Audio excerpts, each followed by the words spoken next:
Remembering Ozzy Osbourne, the Prince of Darkness who changed rock forever.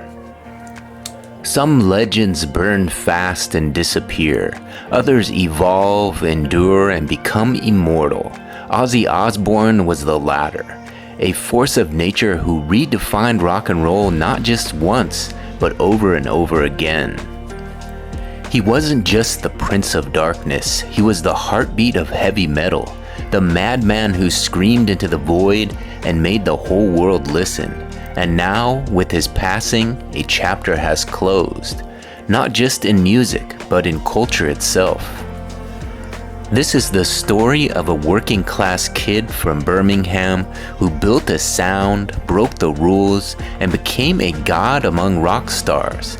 This is the life and legacy of Ozzy Osbourne, a man there will truly never be another like. Born John Michael Osbourne on December 3, 1948 in Birmingham, England, Ozzy grew up in a rough and tumble industrial town full of noise, smoke, and struggle. He battled dyslexia, poverty, and spent time in prison for burglary at age 17. But what he lacked in structure, he made up for in soul. When he answered a newspaper ad posted by guitarist Tony Iommi, everything changed. Together, the geezer Butler and Bill Ward, they formed a band called Black Sabbath, and rock music would never be the same again. In 1970, Black Sabbath dropped like a meteor with their self-titled debut. The opening notes of Black Sabbath, with its eerie Triton riff and thunderstorm ambiance, introduced the world to something darker, heavier, and more dangerous than anything that had come before. Ozzy's haunting voice gave it all a soul, raw, unfiltered, unforgettable. Throughout the 1970s, Black Sabbath laid the groundwork for what would become heavy metal. Albums like Paranoid, Master of Reality, and Sabbath Bloody Sabbath became sacred texts for a generation of headbangers. War Pigs, Iron Man, and Children of the Grave weren't just songs, they were anthems of rebellion, fear, war, and the human condition. Ozzy's stage presence, part menace, part maniac, made him a rock icon. His banshee scream, his on-stage antics, his love of the bizarre, he was the embodiment of the music he made. But by the end of the decade, the chaos caught up with him. Substance abuse, creative conflicts, and erratic behavior led to his dismissal from Sabbath in 1979. For many artists, that would have been the end. For Ozzy, it was just the beginning. With help from his future wife and manager, Sharon Arden, Ozzy launched a solo career that would go on to become even bigger than Sabbath. His first solo album, Blizzard of Oz, in 1980, introduced the world to guitarist Randy Rhoads and delivered classics like Crazy Train and Mr. Crowley. It was electric, mystical, and completely unexpected. Despite personal losses, including the tragic death of Rhoads in a 1982 plane crash, Ozzy kept rising.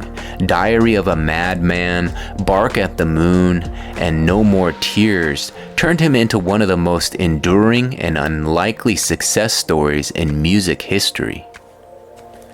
He wasn't just surviving, he was thriving, and doing it with eyeliner, a bat-biting reputation, and a defiant middle finger to critics. In the 2000s, Ozzy pulled off one of the most surreal transformations in celebrity history.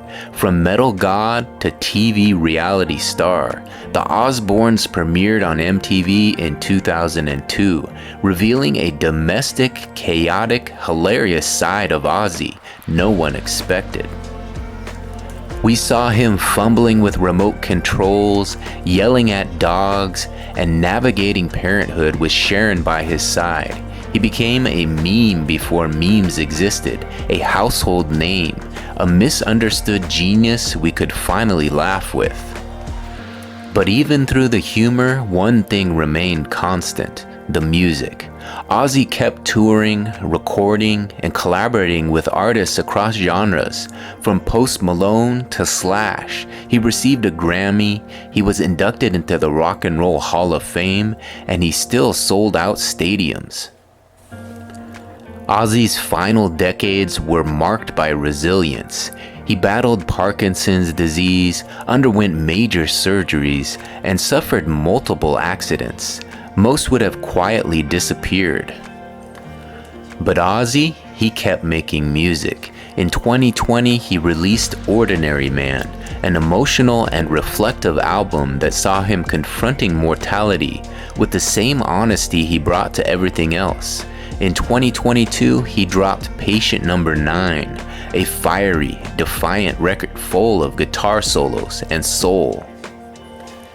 Even as his body slowed, his spirit remained fierce. He headlined festivals, made surprise appearances, and stayed grateful to the fans who never left his side. In interviews, he often said he was lucky to be alive, but we were the lucky ones. Ozzy Osbourne wasn't just a rock star, he was a myth in motion, a man who took every scar, every stumble, every scream, and turned it into music that moved millions. He was chaos and charisma, devil horns and dad jokes, menace and magic.